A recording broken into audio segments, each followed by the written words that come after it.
के उपलक्ष्य में साप्ताहिक रूप से निवाली में कार्यक्रम का आयोजन किया जा रहा है। इस अवसर पर समाज के नौजवान और वरिष्ठ साथी यहां पर उपस्थित हैं। मैं छोटी छोटी 3-4 बात करूंगा, ज्यादा लंबी बात नहीं करूंगा। आज की तारीख में मध्य प्रदेश शासन और भारत शासन द्वारा किस तरह से आदिवासियों के खिलाफ षड्यंत्र रच के उनको खत्म करने का काम किया जा रहा है, उसमें बात रखने का प्रयास करूंगा मैं। तो सबसे पहली जो बात है शिक्षा। आज जितने भी लोग यहां पर खड़े हैं, जितने भी लोग बात कर रहे हैं, जितना भी रिसर्च कर रहे हैं, वो पढ़ लिखने के बाद में कर रहे हैं। हमारे जो लोग गांव में रह रहे हैं वो बहुत बुद्धिमान हैं, लेकिन उनकी मजबूरी है कि वो दूसरी चीजें पढ़ नहीं सकते हैं, लिख नहीं सकते हैं। और ये जो आंदोलन धीरे धीरे शिक्षित होकर बढ़ा है, इसको रोकने के लिए पूरा मध्य प्रदेश शासन, पूरा भारत का सरकार और नागपुर के जो 3 अक्षर के संगठन है वो लगे हुए हैं, और वो भी दलाल हम लोगों के बीच में घूम रहे हैं, और उसके साथ में हमारा इस समाज के लोग भी जुड़े हुए हैं। तो सबसे पहली जो बात कि आपके इलाके से पूरे भारत देश में 1 लाख स्कूलें बंद कर दी गई हैं और 4000 स्कूलें आपके मध्य प्रदेश में बंद कर दी गई है। लेकिन हम लोग, कोई पता नहीं हमको, हम नाचने गाने में मस्त हैं, हमको अपनी मूल समस्या के बारे में जानकारी नहीं है। हमको मूल समस्या को लेकर लड़ने के लिए तरीके के बारे में और ज्यादा सोचने की जरूरत है।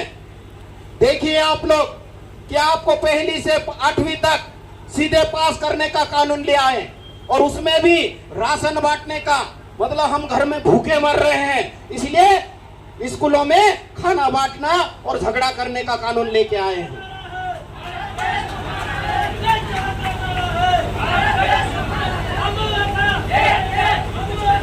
एक छे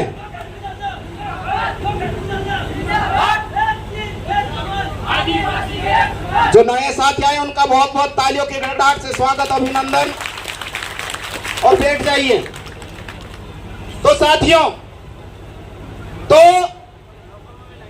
इतने से पेट नहीं भरा उनका, इसलिए शिक्षा का प्राइवेटाइजेशन पूरी तरह से प्रदेश और देश में लागू कर दिया गया। मुझे बता दीजिए, आपके और हमारे कितने लोगों के बच्चे सरकारी स्कूल में पढ़ रहे हैं? नहीं, सारे के सारे प्राइवेट स्कूल में पढ़ रहे हैं। सरकारी स्कूल का भवन अच्छा नहीं है, सरकारी स्कूल में मास्टर नहीं है, फिर भी पेट नहीं भरा तो बंद कर दिया और सीएम राइज स्कूल खोल दिए, और वहां पर वो एनजीओ से चलने वाला आने वाले समय में। फिर आप पढ़े लिख गए, आपको नौकरी चाहिए, तो उनके पास में नौकरी निकालने के लिए पैसा नहीं है। 1 लाख के 1.5 लाख से ज्यादा पद खाली हैं आज मध्य प्रदेश में, लेकिन मध्य प्रदेश की सरकार कुंभकर्ण की नींद से सो रही है, उनको कोई चिंता नहीं है आपके बारे में। क्यों? इसलिए कि हम एक दिन के लिए इकट्ठे होते, नाचते गाते, एक दिन के लिए आंदोलन करते और अपने घरों में जाके बैठ जाते हैं, अपने अपने कामों में व्यस्त हो जाते हैं, इसलिए उनको किसी भी प्रकार की कोई भी चिंता नहीं है। तो हम लोगों को रोकने के लिए शिक्षा, उन्होंने देखा कि हॉस्टलों में रह के ये आदिवासी समाज के लड़के अपने हक और अधिकार के बारे में जानकारी प्राप्त कर रहे हैं। सबसे ज्यादा आंदोलन हॉस्टलों से हो रहे हैं, इसलिए हॉस्टलों को बंद करने के लिए षड्यंत्र रच दिया उन्होंने।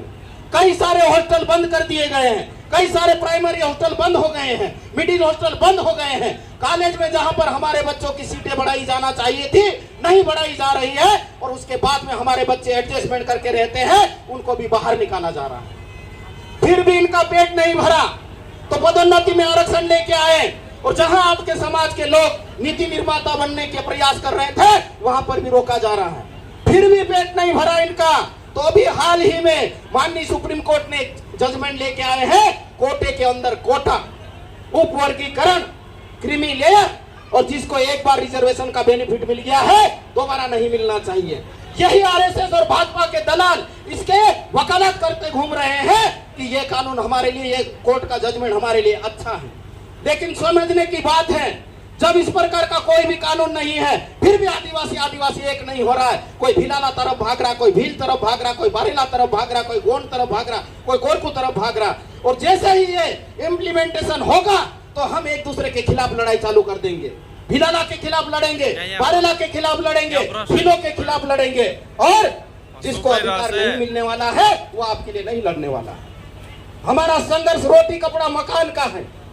हमारे गरीब लोग आज भी भूखे उठते हैं और भूखे सोते कई सारे लोगों को रोटी कपड़ा मकान नहीं नसीब हो रहा है। वो क्या अधिकार की बात करेगा? जो अधिकार की बात कर सकेगा उनको इससे सिस्टम से बाहर करना चाहते हैं ताकि आपके अधिकार की बात वो नहीं कर सके। और हमारे ही लोगों को हमारे खिलाफ भड़काने का काम किया जा रहा है। इसलिए हमको इसको बारीकी से अध्ययन करना है, और यदि ये कानून देश में लागू होता है तो आदिवासी इकट्ठे होते होते बिखर जाएंगे फिर से।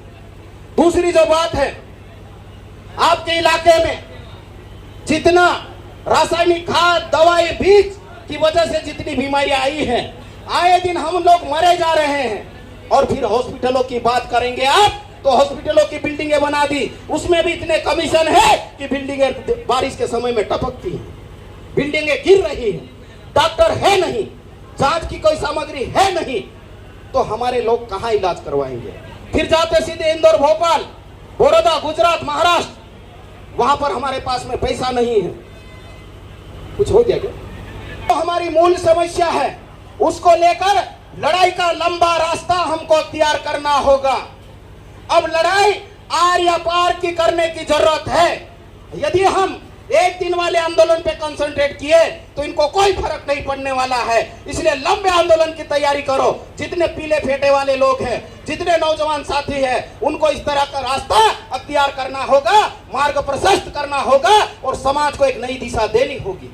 दूसरी जो बात है, इस देश के संविधान के ऊपर अटैक हो रहा है। संविधान को लेकर